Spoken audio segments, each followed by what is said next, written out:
নমস্কার। উপেন্দ্র কিশোর রচনাবলীর পুরাণের গল্প অধ্যায়ে আজকের গল্প শব্দবেদী। জন্তুকে না দেখিয়া কেবলমাত্র তাহার শব্দ শুনিয়াই যে তাহাকে তীর দিয়া বিঁধিতে পারে তাহাকে বলে শব্দভেদী। রাজা দশরথ এরূপ শব্দভেদী ছিলেন। যুবা বয়সে অনেক সময় তিনি রাত্রিতে বনে গিয়া এইরূপে কত হাতি, মহিষ, হরিণ শিকার করিতেন। বর্ষার রাত্রে তীরধনুক লইয়া চুপি চুপি সরজুর ধারে বসিয়া থাকিতে তাহার বড়ই ভালো লাগিত। নদীর ঘাটে নানারূপ জন্তু জল খাইতে আসিত। সেই জলপানের শব্দ একটিবার দশরথের কানে গেলে আর সে জন্তুকে ঘরে ফিরিতে হইত না। একবার এইরূপ বর্ষার রাত্রিতে দশরথ সরজুর ধারে তীরধনুক লইয়া বসিয়া আছেন। মনে আর কোনো চিন্তা নাই, খালি কান পাতিয়া রহিয়াছেন কখন কোন জানোয়ারের শব্দ শোনা যাইবে। প্রায় সমস্ত রাত্রি এইভাবে কাটিয়া গিয়াছে।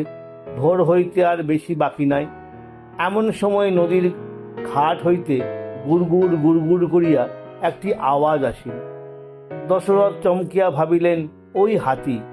আর সেই মুহূর্তেই সেই শব্দের দিকে একটি ভয়ঙ্কর বান সনসন শব্দে ছুটিয়া চলিল।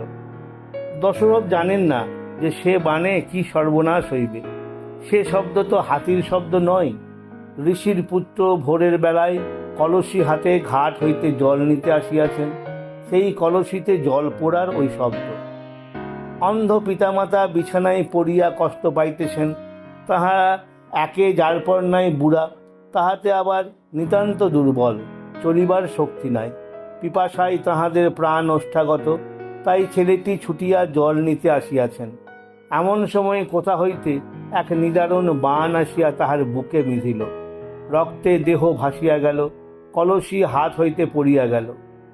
ঋষিপুত্র ধুলাই পড়িয়া ছটফট করিতে করিতে বলিলেন, আহা, আমি তো কাহারও কোনো অনিষ্ট করি না। বনে থাকি, ফলমূল খাই, আর বৃদ্ধ অন্ধ পিতামাতার সেবা করি।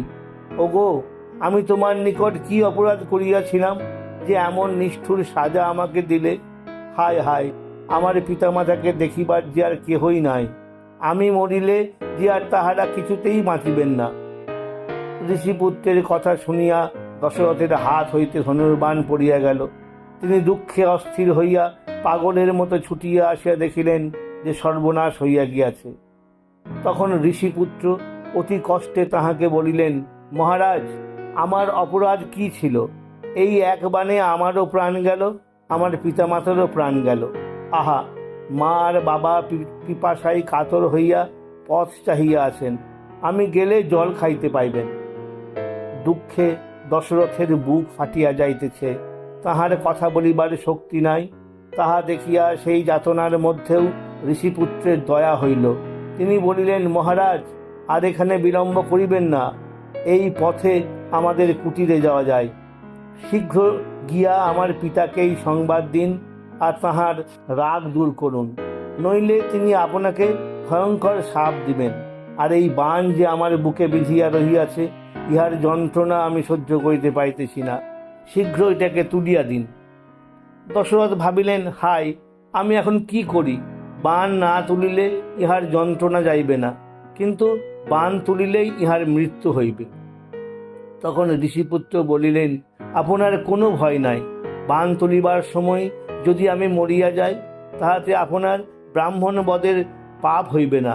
আমি ব্রাহ্মণ নহি, আমার পিতা বৈশ্য, মা শূদ্রের মেয়ে। এ কথায় দশরথ ঋষিপুত্রের বুক হইতে বাণ টানিয়া বাহির করিলেন, আর তাহার সঙ্গে সঙ্গেই ছেলেটির প্রাণ বাহির হইয়া গেল।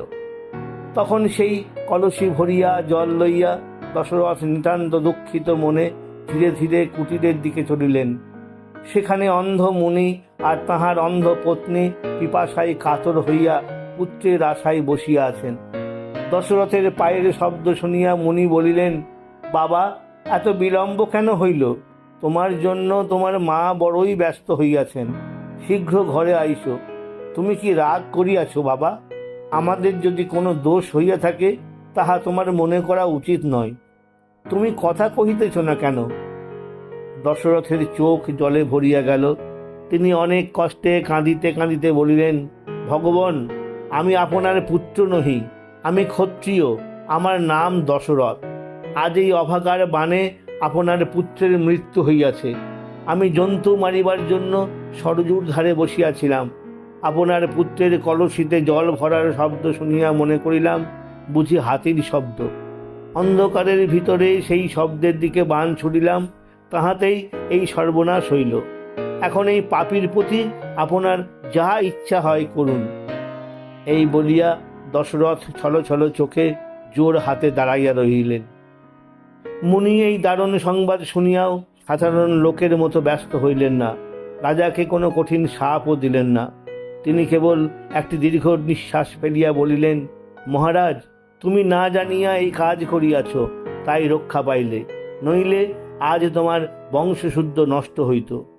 এখন এক কাজ করো, আমরা আমাদের পুত্রের নিকট যাইতে চাহি, একটি বার আমাদিগকে সেখানে লইয়া চলো। রাজা তখনই তাহাদের দুজনকে সরযূর ধারে লইয়া আসিলেন।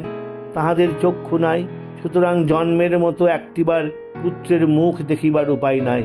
তাহারা কেবল তাহার দেহের উপর পড়িয়া বারবার তাহাকে আশীর্বাদ করিতে লাগিলেন। তারপর চিতা প্রস্তুত করিয়া সেই দেহ পুরানো হইল। তখন অন্ধ মুনি নিতান্ত দুঃখের সহিত রাজাকে বলিলেন, মহারাজ, পুত্রের শোকে আমি এখন যে দুঃখ পাইতেছি, এইরূপ পুত্র শোক তোমাকেও পাইতে হইবে। এই বলিয়া তাহারা দুজনে সেই চিতায় ঝাঁপ দিয়া পড়িলেন। আর দেখিতে দেখিতে তাহাদের শরীর ভস্ম হইয়া গেল। ইহার অনেক বৎসর পরে বৃদ্ধ বয়সে কৈকেয়ীর ছলনায় দশরথ রামকে বনে দেন, আর সেই রামের শোকে তাহার মৃত্যু হয়। তখন অন্ধ মনের সেই কথাগুলি তাহার মনে পড়িয়া, পুত্র বসন জং দুঃখ্যাং যদেতন্মাম সম্প্রতম এবং তং পুত্র শোকেন রাজন কালঙ্করিষ্যসি। নমস্কার।